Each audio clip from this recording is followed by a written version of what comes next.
This is the Programmer Owl, and today I'm going to walk through an Edabit Python challenge called Buggy Code Part 3.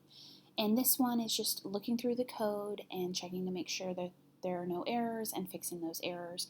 And the main goal of this function is to take a list and sum all the numbers in that list. So here's the code that they want us to look at, and this first part is correct. It's the defining the function, giving it its name and the arguments it takes.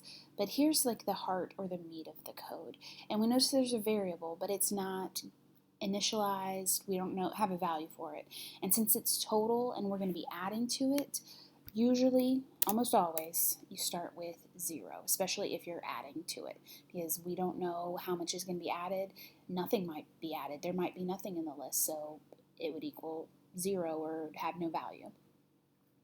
And then here we have for I in range 0 to list.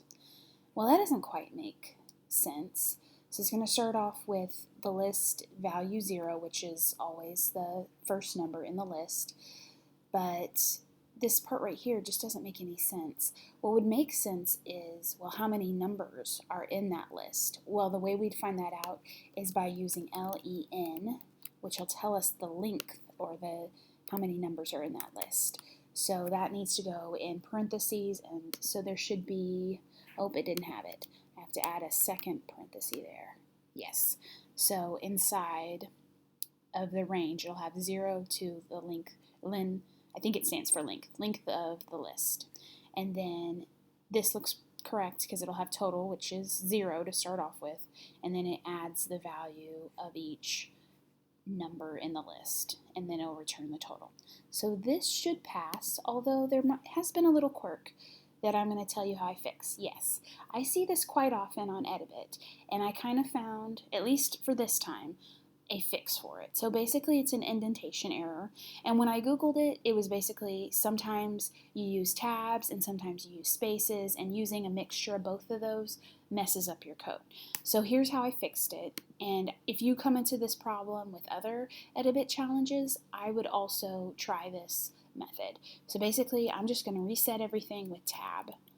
I'm going to tab everything over to where it originally was, and then I'm going to go back and tab it. So that way I know that it's tabs instead of spaces.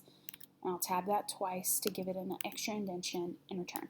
And this time, everything should pass. I don't know why it's so finicky. There we go.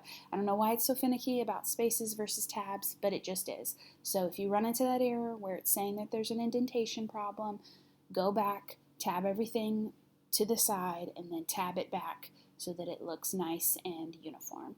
And that is my walkthrough of Buggy Code Part 3.